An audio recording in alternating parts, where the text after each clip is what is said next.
So say for instance, if I put on a put right here, I sold the rip, right?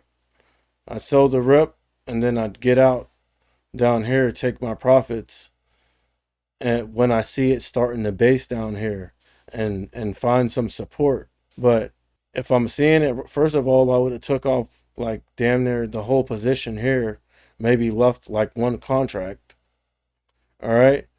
And as I see it starting to bounce up, I'm also watching it on the 10 minute because you can see like a couple 1 minute candles like run up here, but I'm watching it on the 10 minute and I have this level marked out on the 10 minute. And as long as I don't see it approach up here and break above it, I know I'm still good, like with whatever I have left.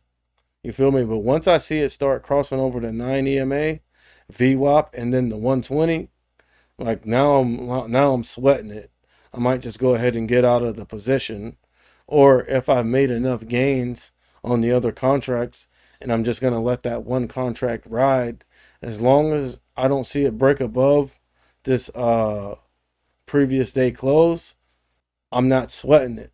And just because you're seeing it like run up, yeah, it'll start looking crazy and you may start getting your emotions in it.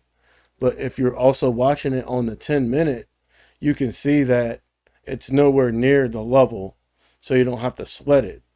Really, and like you could have held that one contract because look what happened. It ran up here to a previous day close and then rejected. It ran up there and then rejected. That's why you see the wick on top. And then you see some bearish lower lows and lower highs getting put in. And then it tried to bounce up again, rejected. And then some buying came in right here. It ran up to that level again and rejected. Yeah, you see the little wick break above, but it's just the wick. And then look, immediately after, rejected and sold off and faded for a little bit. You feel me? Right here. So then you could have got out that. And then again, buy the dips, sell the rips. So from an intraday perspective, you can see that there's some like there's some support here. So I mean, if you want to get fancy, buy the dips and sell the rips. Sold the rip. Sold the rip. Now, if you want to get fancy, you could buy the dip. But like I said, in a market condition like this, I ain't trying to be cute. I ain't trying to be fancy and, make money on the way up and down all the time. You feel me? Like, technically, you could have bought the dip and got out and then sold the rip again.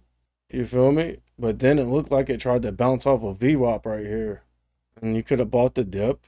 And see, at this point, there's nothing above it up here. So you don't know. It could just rip and keep going up. You're definitely not trying to put on a put or nothing until you see it start running out of steam here.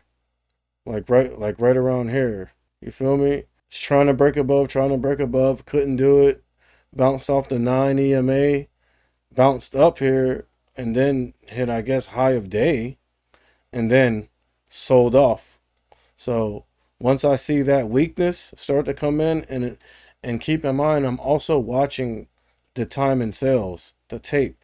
So once I see this, and then I see a bunch of red orders and shit, and the tape start moving fast, like the time and sales, I know it's probably safe to go ahead and sell this rip.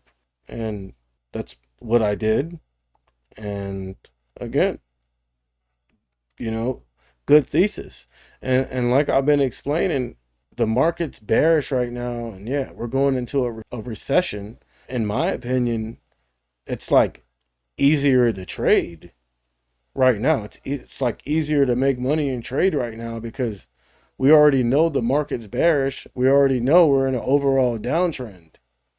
So when you see it rejecting, it's good to put on a short and or a put and go ahead and fade it. And that thing just faded for the rest of the day, bro. You feel me? That's bank right there.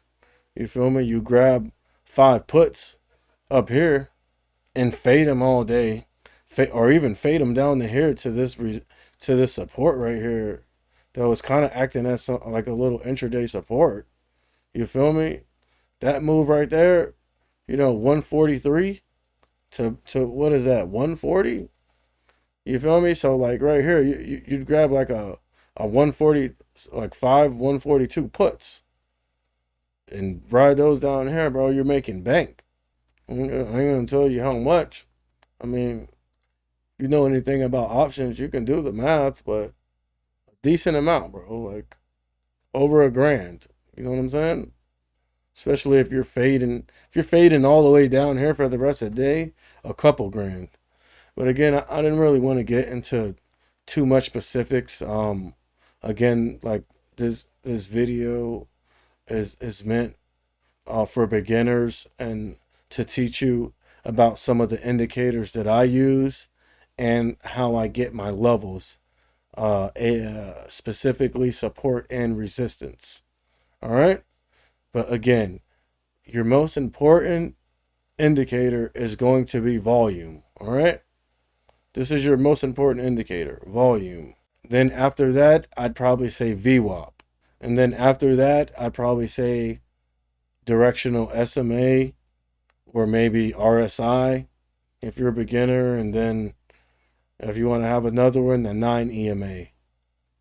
But again, it's your boy E. Just coming at you with another one with Finance Solutions.